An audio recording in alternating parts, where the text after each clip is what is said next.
The metallic tang of ozone and disinfectant clung to the air in the trauma center cold room awaiting examination. It was a familiar scent, an anodyne cloak over the stark reality of the two covered forms resting on their respective steel tables. My breath plumed faintly in the frigid space, a testament to the efficient cooling system that slowed the inevitable march of decay. Above me, a single fluorescent fixture hummed, casting a clinical, unforgiving glare on the scene. I pulled on a fresh pair of nitrile gloves, the material stretching taut over my knuckles. My gaze lingered on the outlines beneath the pristine white sheets. Marcus Thorne, the visionary behind Chronos Tech, and his wife, Sarah. The preliminary report, relayed over a crackling secure line less than an hour ago, painted a grim picture, a domestic dispute spiraling into tragedy, culminating in a murder-suicide at their sprawling estate high in the Palisades. The initial responding officers, experienced professionals, had logged it as textbook. A clear-cut case. But nothing in my line of work was ever truly clear-cut, especially when it involved someone of Thorne's stature. I had seen the initial photographs, taken hours before the bodies were carefully transported here. The Thorne residence, a glass and steel edifice perched precariously on a cliff, overlooking the vast expanse of the city. Inside, the living room was a study in minimalist luxury, pale leather, polished chrome, abstract art, now marred by a crimson stain blooming across a plush, off-white rug. Marcus Thorne, slumped in a designer armchair, a vintage revolver clutched loosely in his hand. Sarah Thorne, on the floor nearby, a single, devastating wound to her chest. The scene was meticulously arranged, almost too perfect. That was the first prickle of unease. Too many details aligned. Too few questions surfaced. I approached the table holding Marcus Thorne's remains. The sheet felt impossibly heavy as I drew it back, revealing the face of a man who had commanded boardrooms and shaped futures. His features, even in death, held a semblance of a perpetual, almost smug, calm. A single gunshot wound, clean and precise, marred his right temple. The entry point was small, the surrounding tissue seared, consistent with a close-range discharge. His right hand, still bearing faint traces of soot, rested across his chest. The revolver, a collector's piece, had been carefully placed in his grip by the scene technicians before transport, its serial number logged, its chambers emptied for examination. I leaned closer, my gaze tracing the faint lines around his eyes, the subtle tension in his jaw. No struggle marks. No defensive wounds on his hands or forearms. His clothes, an expensive silk dressing gown, were undisturbed, save for the bloodstain darkening the left shoulder and chest area where the bullet had exited. The forensic investigator on scene had noted the trajectory, confirming it with the weapon's placement, a self-inflicted wound. Everything screamed suicide. The scene had felt too curated, like a theatrical set carefully designed for a specific finale. Moving to the second table, I repeated the process. Sarah Thorne. Her face, devoid of the vivacity seen in society pages, was pale, ethereal.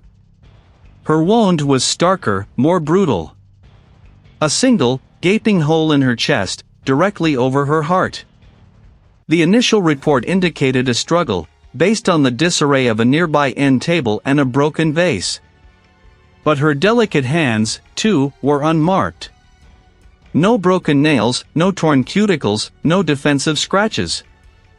Her silk nightgown, a shimmering amethyst, was soaked through in places, clinging to her skin. I focused on the wound itself. The edges were ragged, stellate, suggesting a close-range shot, perhaps even contact. But the pattern of spatter on her gown, a fine mist around the entry point, didn't quite gel with a contact shot. It suggested a slight distance, perhaps a foot or two. This was a subtle discrepancy, easily overlooked in the chaos of a high-profile case, but it snagged at my forensic instincts. A tiny, almost imperceptible tremor ran through me, a premonition of the deception I suspected was woven into the very fabric of this case. My mind replayed the initial report: Marcus Thorne, distraught after argument, shot wife, then self. It was the simplest narrative, the easiest to digest. But simplicity, I'd learned, was often the most complex form of misdirection. I stood between the two bodies, the weight of their stillness pressing down on me. There was something profoundly wrong here, a discordant note in the symphony of death. The absence of genuine struggle, the perfectly placed weapon, the subtle inconsistencies in the wounds themselves. Someone had gone to great lengths to construct this tragedy, to make it appear as an intimate, agonizing end. My determination solidified. This wasn't just another case for the files. This was a challenge, a meticulously crafted illusion demanding to be unraveled. Dean? The lead investigator, a man named Miller with a perpetually tired gaze, stood by the entrance, nursing a lukewarm coffee. His tone was already tinged with the expectation of finality. We've got the preliminary ballistics on the weapon. Looks like a clean match to the executive's registered firearm. Entry and exit wounds consistent with the wife being shot first, then him. Suicide note found on the scene, too. Seems pretty cut and dried. Cut and dried cases rarely make it to my table, Miller, I replied, my voice steady, eyes already scanning the first sheet-draped form. The tech executive, a man named Marcus Thorne, or what remained of him. Brilliant, they said. Visionary. Now, just another cold statistic. I'll need to go through everything. Meticulously. A technician, hovering near the head of Thorne's table, nodded. We've documented everything, Dean. Standard procedure. Minimal disturbance. No signs of forced entry at the residence, either. The security system was armed from the inside. I didn't argue. Their initial assessment was logical, based on the evidence presented. But logic, in my experience, was often a veneer over something far more complex. I approached Thorne's table, my gaze sweeping over the white sheet before I gently folded it back, revealing the executive's face. His features were composed, almost serene, a stark contrast to the trauma beneath. I noted the absence of defensive wounds on his hands, the lack of struggle marks on his forearms, all consistent with the murder-suicide theory. My examination began with the clothing. A custom-tailored suit, expensive, perfectly pressed. No rips, no tears. I used a forensic light source, sweeping it over the fabric, searching for latent prints, fibers, or residues that might betray an unknown interaction. Nothing immediately jumped out. The blood spatter on his shirt, originating from the wound in his chest, was consistent with a self-inflicted shot at close range. The pattern was tight, radial, indicating the weapon was pressed against or very near the fabric. I moved to his hands. They were clean, manicured. No gunpowder residue analysis had been performed yet, but that would come later. For now, I was looking for the macro, the micro, anything out of place. His right hand, specifically, the one presumed to have held the weapon, was relaxed. I carefully lifted it, turning it over. The palm was smooth, lines etched by a life of boardroom negotiations, not manual labor. We're looking at a 9mm, single shot to the chest, the technician offered, pointing to the entry wound. Through and through. The wife sustained a similar wound, though hers was to the head. I hummed in acknowledgement, my focus unwavering. My eyes narrowed, tracing the subtle contours of Thorne's palm. And then, I saw it. Almost imperceptible. Embedded just beneath the surface layer of skin, near the base of his thumb, was a minuscule fleck. It wasn't organic. It wasn't dirt. It wasn't a speck of fabric from his suit, nor did it resemble any material from the crime scene photos I'd reviewed. It was too dense, too perfectly formed, almost. Like a shard of obsidian, but impossibly small. The fleck was no larger than a pinprick, easily dismissed as a natural skin anomaly or a speck of grime. But my training, my instinct, screamed otherwise. It was too perfect, too angular. This wasn't just a random speck. Its position, embedded in the palm of the hand that supposedly fired the weapon, suggested contact with something foreign, something that might have fragmented under pressure. If Thorn had simply held his own weapon and fired, there would be gunpowder residue, maybe some recoil bruising, but not this. This suggested an interaction, a struggle, a forceful contact before the supposed self-inflicted shot. I meticulously extracted the fleck, its tiny form almost disappearing against the white tip of the forceps. I dropped it into the container, sealing it with a click. It was an anomaly. This tiny shard, easily overlooked, was the first tremor in what I suspected would be a seismic shift in this case. The murder-suicide narrative, so neatly packaged, was already beginning to fray at the edges. And I had barely even started. A minute, metallic fragment. It gleamed, almost imperceptibly, against the pale landscape of Thorn's skin, a sliver of dark alloy barely thicker than a human hair. My breath hitched. This wasn't a fiber from the rug, nor a fleck of paint from the wall. It was too dense, too uniformly shaped, its edges too sharp to be organic. This was manufactured. My gloved fingertip brushed the surface, a faint ripple of skin the only response. It was lodged there, deep enough to be hidden from a casual glance, yet shallow enough for me to feel its distinct presence. Thorn, the brilliant executive, was supposed to be the aggressor, then the victim of his own despair. But despair rarely leaves behind such precise, foreign debris. My colleague, the attending pathologist, looked up, a question in his eyes. "Find something, Dean?" I nodded, my gaze still fixed on Thorn's hand. "Perhaps. I'll need to extract this under magnification. But it confirms a suspicion." I didn't elaborate, not yet. The pathologist knew my methods. I preferred to build my case brick by brick, not with conjecture.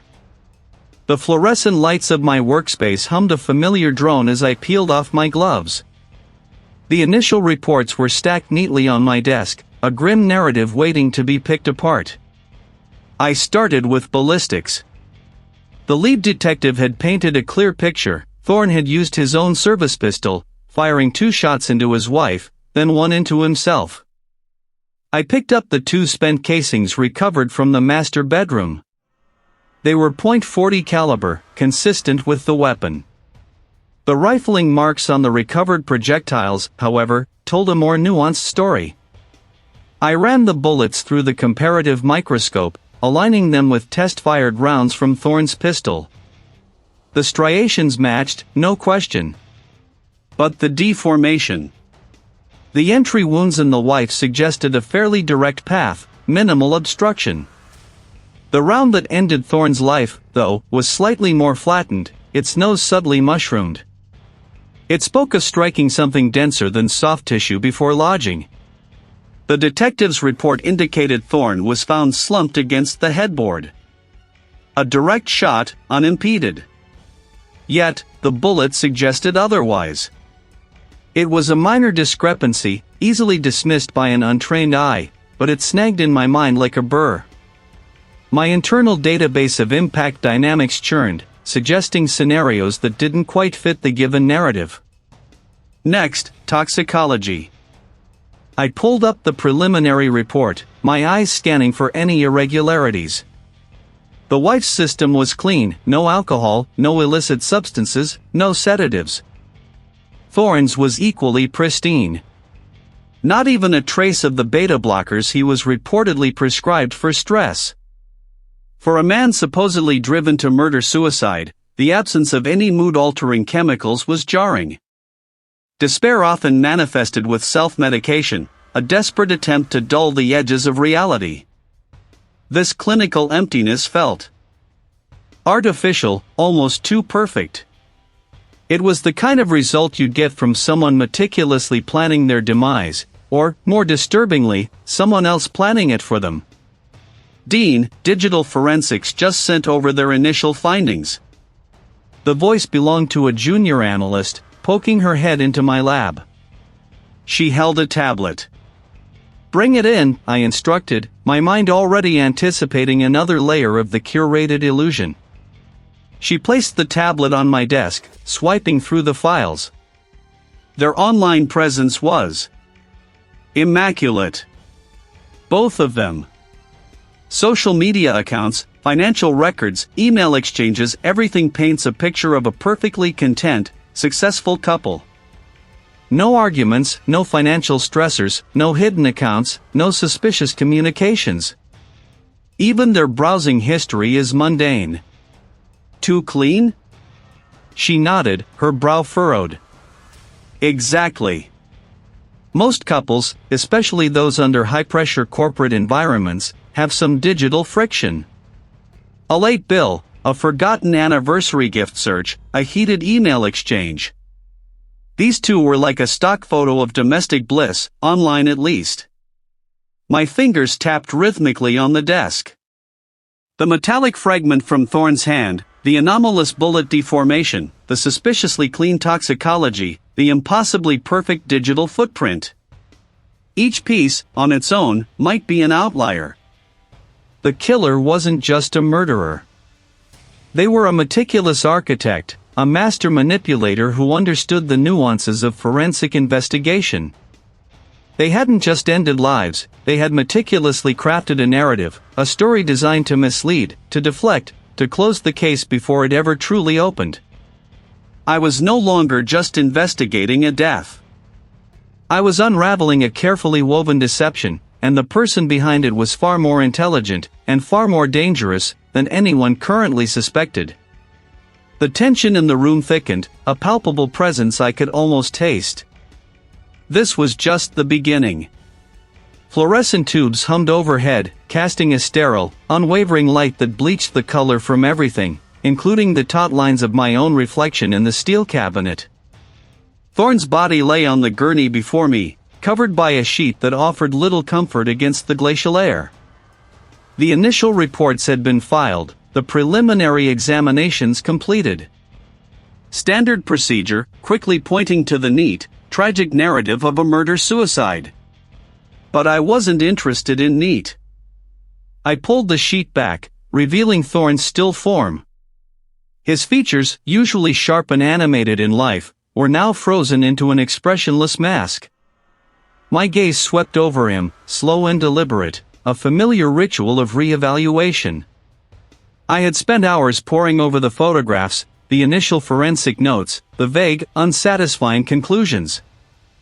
I needed more than a ghost image, I needed a tangible imprint of the hand that had guided this performance. My gloved fingers traced the contours of his left wrist. The expensive smartwatch, its screen shattered, had been catalogued and removed. But I remembered something from the scene photos, a subtle bulge, almost imperceptible, beneath the cuff of his dress shirt.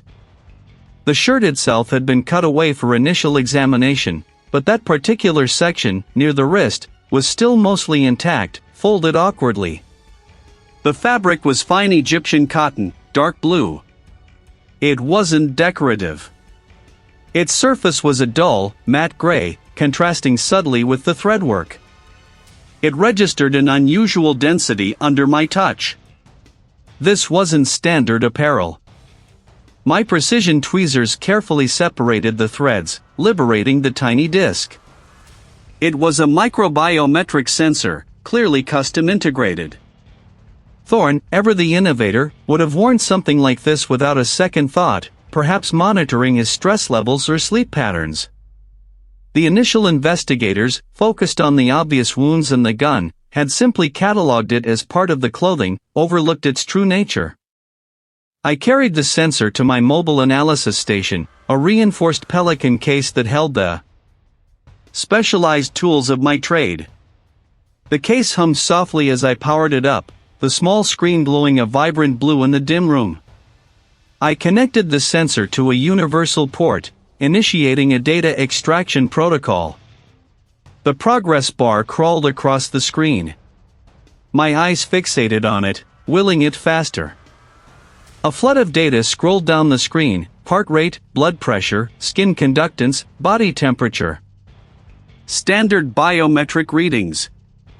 The timeline was clear: a steady decline, then a sharp drop to flatline, precisely at the recorded time of death. The initial forensic pathologist had logged this, confirming the time. The murder-suicide narrative held strong, even here. Then, a flicker. My gaze snapped back to the screen. A single, anomalous spike. A sharp, impossible surge in electrical activity, specifically in the skin conductance and temperature sensors. It lasted for less than a second, a phantom pulse, before dropping back to absolute zero. I isolated the data point, running it through a series of verification algorithms. The sensor was robust, self-calibrating, designed for medical-grade precision. Such a glitch was statistically improbable, virtually impossible for a dormant, post-mortem device. The timestamp glowed starkly on the screen, 3 minutes and 17 seconds after the recorded time of death. An external presence. Someone had activated the sensor, or at least caused a significant biometric reaction, after Thorne was already dead. It was a digital fingerprint left by an unseen hand, a transient touch on a dead man's skin. The implications hit me with the force of a physical blow. This wasn't a glitch. This was an interaction. Someone had physically touched or manipulated Thorne's body, or at least the area where the sensor was embedded, well after he had drawn his last breath. That brief surge in activity wasn't Thorne's life force, it was the echo of another's. The elegant, tragic murder-suicide narrative shattered, fragmenting into 1,000 sharp pieces. The gun in his hand, the note, the wife's body, all of it was a meticulously constructed illusion. A ghost in the machine, indeed. Not a supernatural entity, but the precise, calculated maneuver of a manipulator. My fingers tightened around the microsensor. The game had just changed. And I had a new, invisible player to hunt. Fluorescent tubes hummed overhead, casting a sterile, unwavering light that bleached the color from everything, including the taut lines of my own concentration. I stood over Thorne's body, his features now softened by the cold, a deceptive placidity. My fingers, gloved in latex, traced the faint, almost imperceptible discoloration on his inner forearm, just above the wrist. Not a bruise, not a scratch. It looked dot-etched. A ghost of a mark. Under the magnification of my loupe, the pattern resolved into a series of incredibly fine, almost microscopic lines. A QR code? No, too abstract, too irregular for a standard code. It looked more like a proprietary symbol, a brand, or perhaps a highly advanced biometric marker, designed to be nearly invisible. My mind raced. Thorne was a titan of tech, a pioneer in biometrics and secure data. Why would he have such a mark? And why would it be so subtly placed, almost hidden? I carefully photographed the area, capturing multiple angles, then took a minute tissue sample, a sliver of epidermis, for deeper analysis. This wasn't a casual tattoo. This felt like an imprint, something forced or applied under duress, or perhaps a highly personal, even secret, identification. His breath plumed white. Anything, Chen? The preliminary report is almost ready. We're looking at a tidy wrap-up. His voice was low, but the implication was clear: don't complicate things. I straightened, turning to face him. I've found something, Detective. A mark on Thorne's forearm. It's unusual. Doesn't fit with a simple murder-suicide. I held up a hand, gesturing towards the body. This man was an architect of the future. His company deals in the most advanced security protocols. This mark. It suggests something far more complex than a domestic dispute. The detective's brow furrowed. A mark? And it's not a common identifier. My gut tells me this is a key, detective. A key to unlocking a truth far grander than a marital quarrel. He sighed, running a hand over his face. Look, Dean, I appreciate your thoroughness, but we have a solid case. The wife's fingerprints on the weapon, the history of arguments, the financial strain. I cut him off, a spark of indignation igniting within me. Thorne was on the verge of launching a revolutionary new biometric security system. His company was valued in the billions. Financial strain is the last thing he was facing. The detective looked uncomfortable. That's what the initial reports indicated. A downturn in some of his speculative investments. Look, Dean, the brass wants this closed. Powerful people are involved. Just as he finished speaking, my secure comm unit vibrated. I glanced at the caller ID, an unknown number, but the prefix suggested a high-level corporate office. I excused myself, stepping away from the examination table. Chen, I answered, my voice deliberately neutral. Mr. Chen, a smooth, cultured voice purred through the earpiece. My name is Eleanor Vance. I represent Thorne Global.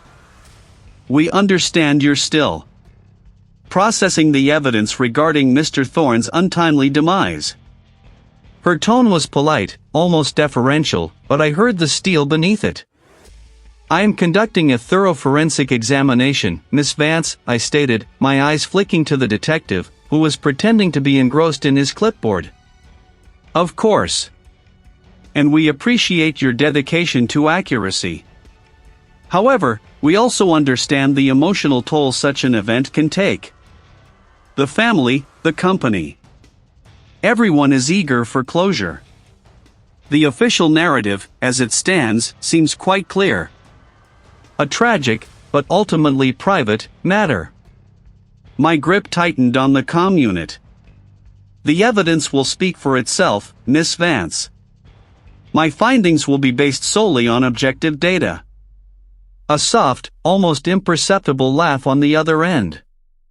Objective data is, of course, paramount, but sometimes, Mr. Chen, the broader context can inform one's interpretation. Mr. Thorne was under immense pressure. The launch of Project Chimera, his latest venture, was contentious. There were rivals, you understand. Disgruntled employees. Even, shall we say, ideological differences within the industry. Are you suggesting something other than a murder-suicide? I challenged, pressing for a direct answer. Thorne was a man with many enemies, and many secrets. And sometimes, those secrets can lead to irrational acts. We would, of course, be grateful for your cooperation in bringing this matter to a swift and definitive conclusion. One that respects the privacy of Mr. Thorne's legacy. The unspoken threat hung heavy in the air. Don't dig too deep. Don't find anything inconvenient. My job is to find the truth, Miss Vance, I said, my voice firmer now. Regardless of how inconvenient it may be. She sighed, a sound of elegant exasperation. A noble pursuit, Mr. Chen. But the truth, in our world, is often a matter of perspective. We trust your perspective will align with the facts as they are widely understood. Good day. The line went dead. I lowered the comm unit, my mind reeling. Corporate pressure. Project Chimera. Contentious. Rivals. The mark on Thorne's arm. This wasn't a domestic tragedy. This was a corporate hit, meticulously staged, designed to look like something else entirely. Thorne's biometrics empire, his revolutionary new system, that was the prize. Someone wanted it, badly enough to kill for it, and sophisticated enough to cover their tracks with a professional veneer of domestic violence. The detective watched me, his expression unreadable. "Everything all right, Dean?" "No," I said, my gaze returning to Thorne's body, the subtle mark now screaming its importance. "Nothing is all right. This isn't over." My next step had to be precise, calculated. I needed to understand that mark. All my focus had narrowed to the subtle mark I'd found on Thorne's body, the microscopic signature of an unseen hand. I stood beside the stainless steel examination table, the sheet pulled back to expose the victim's chest once more. The lead forensic technician, a meticulous individual named Miller, stood a respectful distance away, observing my intense scrutiny. "You're certain, Dean?" Miller's voice was low, almost a whisper against the hum of the cooling units. Now, under the specific wavelength of my portable UV lamp, it pulsed with a faint, otherworldly glow, a spectral blueprint of something entirely unnatural. It was a synthetic polymer, unlike anything I'd logged in my extensive database of environmental contaminants or common household residues. Its presence here, on a victim whose death was initially dismissed as a clean murder-suicide, screamed deception. I adjusted the focus of my magnifying loupe, bringing the surface into excruciating detail. The polymer wasn't merely deposited, it was subtly embedded, almost fused with the epidermal layer. This wasn't a casual transfer from a brushing contact. This was a deliberate application, or the result of a very specific, sustained pressure. My mind raced, reconstructing the moments leading to Thorne's demise. "This material. It's not industrial grade. Not off the shelf," I murmured, thinking aloud. "The molecular structure suggests a bespoke compound, likely engineered for a very specific purpose. Extremely low friction, high adhesion, designed to leave minimal trace under conventional analysis." Miller nodded slowly. "That's what our preliminary analysis indicated. We ran it against every known database, commercial and proprietary. Nothing." "Exactly." I straightened, the implications settling like lead in my gut. That nothing is everything. It means our perpetrator isn't just careful, they're informed. They knew what to use, and they knew what not to use. They understood the forensic landscape well enough to bypass standard detection protocols. My eyes swept over Thorne's still form. The man had been a titan in the tech world, his innovations shaping industries. Such a man would attract powerful allies and equally powerful enemies. This wasn't a street-level crime. This was precision, intelligence, and resources. "Consider the properties," I continued, pacing a slow circle around the table. "It suggests a tool, perhaps, used in the commission of the act, or even a specialized glove. Something that would make contact, transfer this unique signature, and then vanish without a trace to the naked eye, or even under routine forensic sweeps." The tension in the room thickened, mirroring the knot in my stomach. The killer hadn't just committed a murder, they had crafted a forensic ghost. Someone who either developed this compound themselves or had direct access to a highly specialized lab capable of producing it. This isn't a hobbyist's concoction. I paused, letting the weight of that sink in. And the understanding of forensic countermeasures. They didn't just want to avoid detection, they wanted to actively mislead. To leave a signature so subtle, so unique, that it would only be found by someone looking for something impossible. Someone who understood the limitations of our standard methodologies and exploited them. My mind conjured a profile, piece by agonizing piece. This wasn't a brute force killer. This was a strategist, a chess master playing a game several moves ahead. Their hands were clean, not just physically, but forensically. "The implications are stark, Miller," I said, turning to face him fully. "This killer possesses a sophistication that puts them in an entirely different league. They're not just smart, they're expert." The image of Thorne, the brilliant executive, now a silent testament to a hidden enemy, solidified my resolve. This narrows our focus considerably, I concluded, the words feeling both like a victory and a grim acknowledgement of the formidable challenge ahead. We're not looking for a random assailant. We're looking for someone from Thorne's inner circle, a rival, a disgruntled colleague, a competitor with the means and the motive to execute a plot of this caliber. This wasn't over. It was just beginning, and the true hunt had finally started.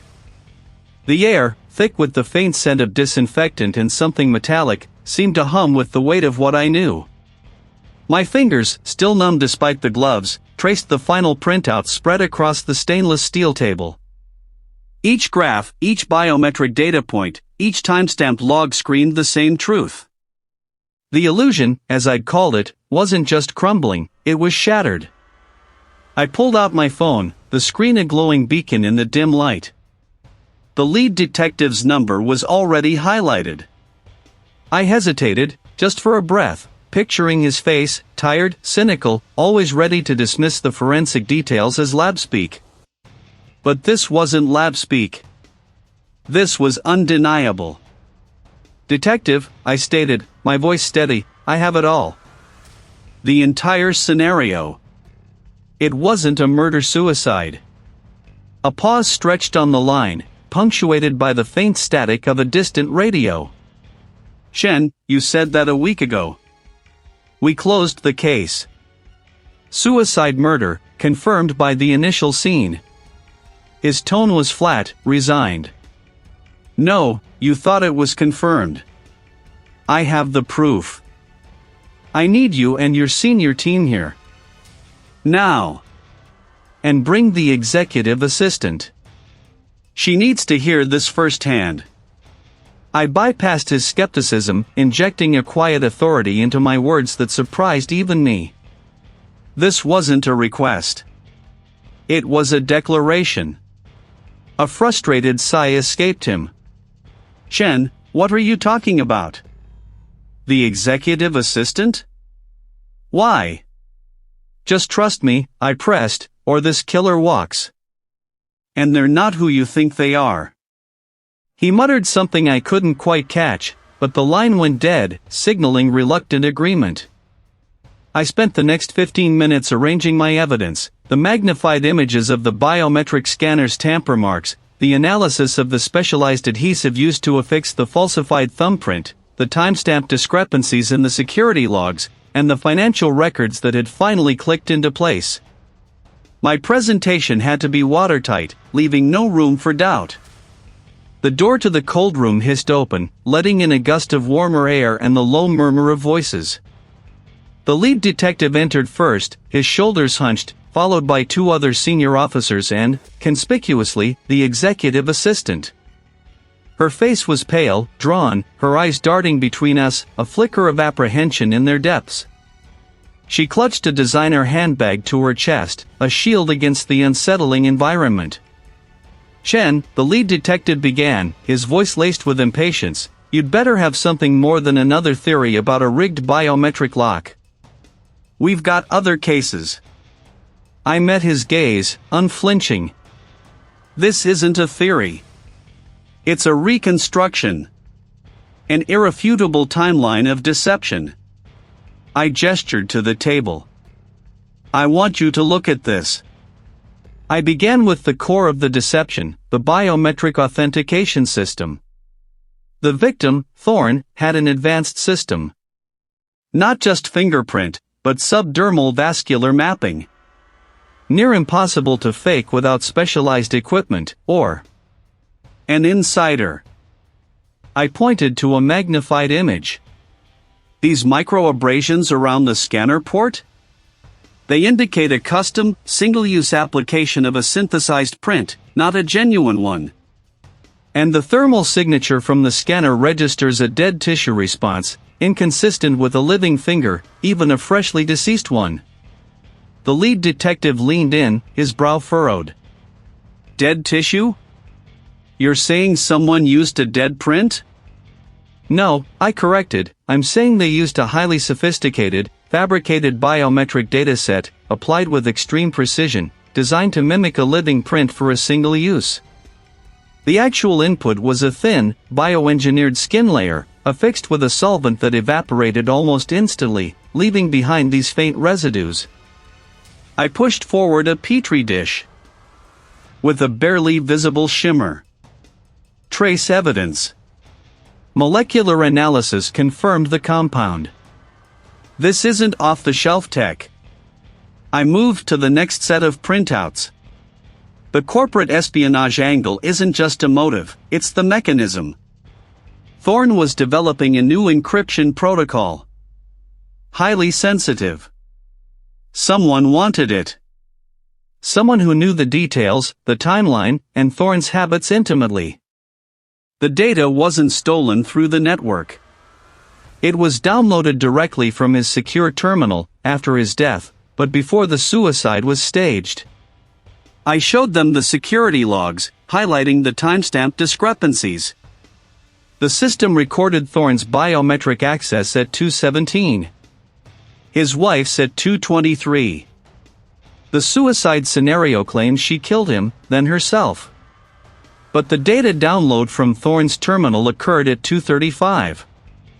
It was accessed using his credentials. One of the senior officers spoke up.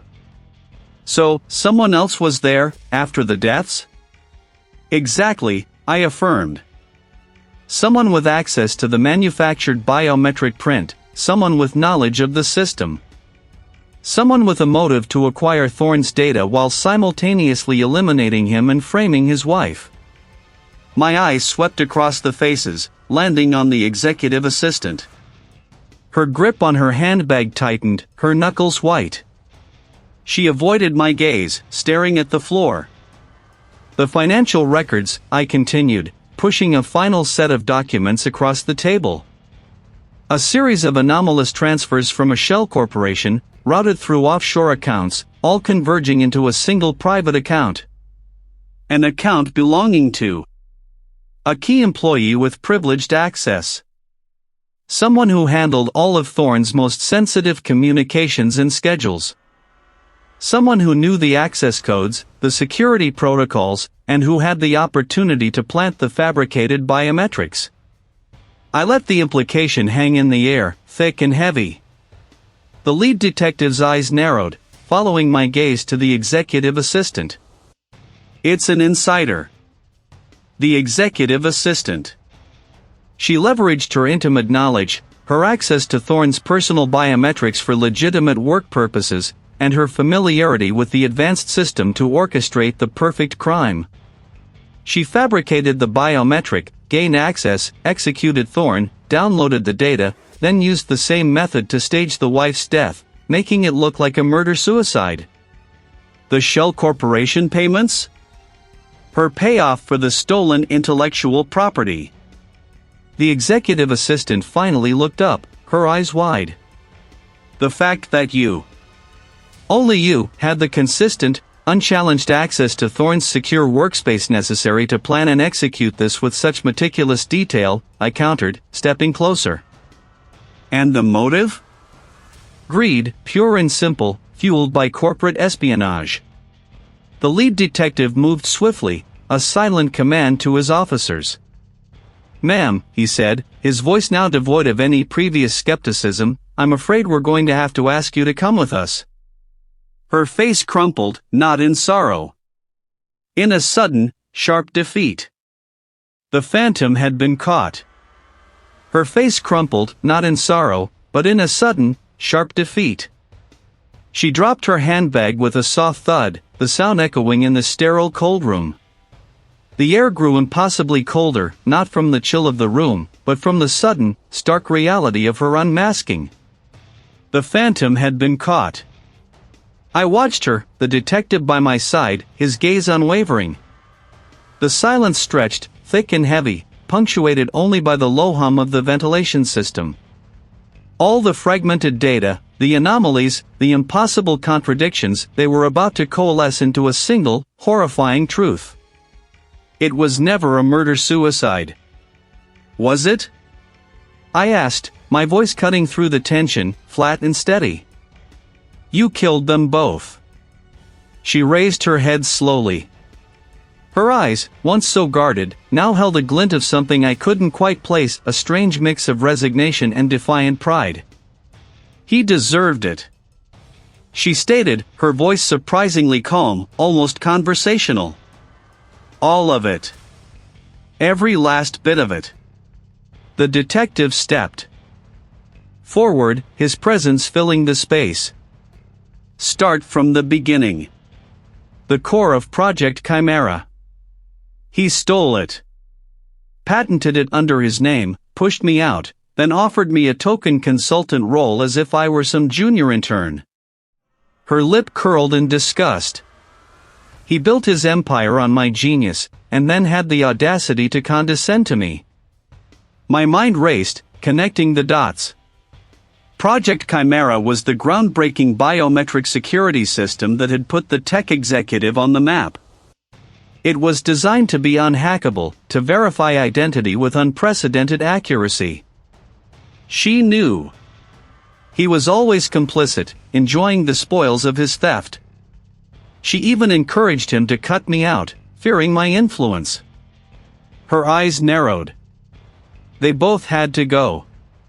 A clean slate. A message. A message for whom, the detective interjected. For anyone who thinks they can build their success on the backs of others, she spat, her composure cracking for a moment. For the corporate sharks who devour innovation and call it their own. I spent years perfecting the ability to replicate his unique biometric signature, voice, gait, retinal scan, even his subtle facial tics. The executive's final video call? A deepfake, rendered with my stolen algorithm, projected into the room via a concealed drone, perfectly timed. My breath hitched. A drone. It explained the subtle air currents I detected, the faint electromagnetic interference that had baffled me. It wasn't just a video, it was a physical manifestation, a phantom in the room. The gun, I prompted, how did you make it appear as if he'd fired it? A remote trigger, of course, she said, as if stating the obvious. A microservo mechanism I'd built into the grip weeks prior. Calibrated to fire when the drone's projection was at its most convincing, creating the illusion of him pulling the trigger himself. The wife's staged suicide was simpler. A delayed-release sedative in her final drink, followed by a carefully placed weapon and a pre-recorded confession note. Her fingerprints were already on the gun from a previous range visit, a detail I remembered from a casual conversation years ago. The sheer audacity, the foresight, the intricate planning, it was staggering. He had anticipated every variable, every potential forensic countermeasure. The fake suicide note, the carefully positioned bodies, the biometric evidence pointing to the executive, it was all designed to send investigators down a dead end. You knew the systems. The vulnerabilities, I murmured, more to myself than to her. You understood how to break them because you built them. Precisely, she confirmed, a ghost of a smile touching her lips. I used his own tools against him. The executive's smart home system, his personal devices, they were all compromised, providing me with real-time access and control. I could monitor their movements, their conversations, their habits. I knew when they would be most vulnerable, when the house would be empty enough for me to set up the final act without detection. She detailed how he had used the executive's own credentials, harvested over months of careful surveillance, to remotely access his secure network, plant fabricated financial distress records. Even draft the suicide note that was found on his personal tablet. The motive he had constructed for the murder-suicide, a desperate executive facing ruin, was a complete fabrication. This wasn't just a murder, it was an execution, a statement. Dean Chen, I realized, had only scratched the surface. The orchestrator continued, her voice devoid of any real remorse, more like a lecturer detailing a particularly complex project. Subtly feeding data points that would lead the assistant to discover the fabricated financial distress. That, she explained, was the final touch. The motive he had meticulously constructed for the executive's supposed murder-suicide. The narrative, she believed, was airtight, a brilliant man driven to madness by imminent financial ruin, taking his wife with him in a final, desperate act. I watched her, my gaze fixed, as she laid out the chilling precision of her scheme. The biometric data, the simulated movements, the remote access, it was all designed to create an illusion of tragedy, to bury the truth under layers of sophisticated digital dust. The cold calculation in her eyes, the way she spoke about human lives as mere variables in her equation, sent a shiver down my spine that had nothing to do with the temperature of the interrogation room. My mind, however, was already racing, cross-referencing her confession with every anomaly, every minute deviation my instruments had flagged. Each detail she revealed clicked into place, not as new information, but as the final confirmation of what my forensic analysis had already hinted at. The faint trace of a specific synthetic fiber I'd found near the executive's desk, the minute latency in the smart home system's logs, these once puzzling fragments now coalesced into a damning mosaic. And the wife's biometrics, the lead investigator pressed. His voice sharp, cutting through the orchestrator's calm facade. A simple override, she stated, almost dismissively. Her access codes were compromised weeks ago. A matter of remote activation. The system was designed to protect, not to question. She even detailed how he had used a specialized device to mimic the executive's fingerprint on the final weapon, a detail I had suspected but lacked the direct evidence to prove until now. The orchestrator leaned back, a flicker of something akin to pride, or perhaps just exhaustion, crossing her features. The lead investigator nodded slowly, then turned to the legal counsel, a grim understanding passing between them. The confession was complete, unequivocal. The perfect crime had unraveled, thread by meticulous thread. Leaving the sterile confines of the interrogation wing, I felt a strange mix of relief and weariness. The weight of the case, which had pressed down on me for weeks, began to lift, replaced by the quiet satisfaction of a job done. The media, of course, exploded.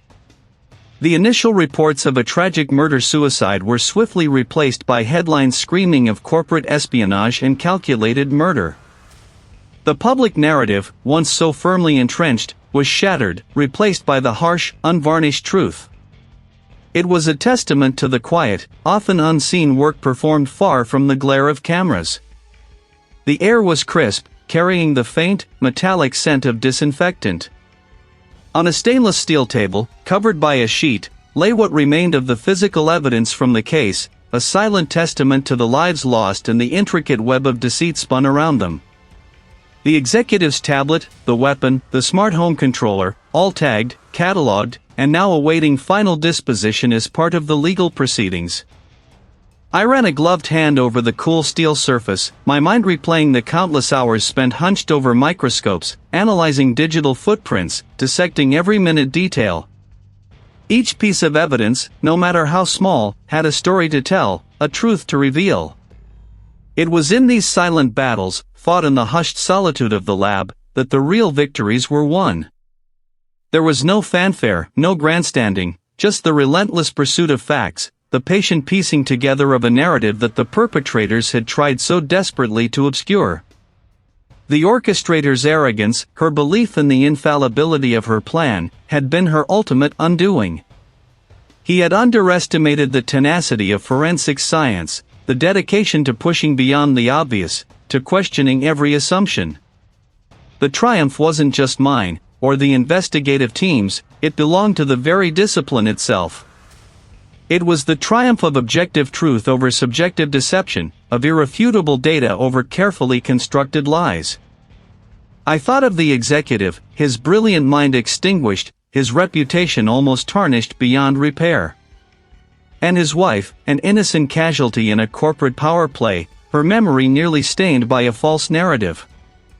It was a stark reminder of why I chose this path, why the meticulous, often grueling, work was not just a profession, but a calling. The world outside might move on, the headlines fade, but the silent battles would continue. There would always be those who sought to twist reality, to hide their malevolent acts behind a veil of complexity.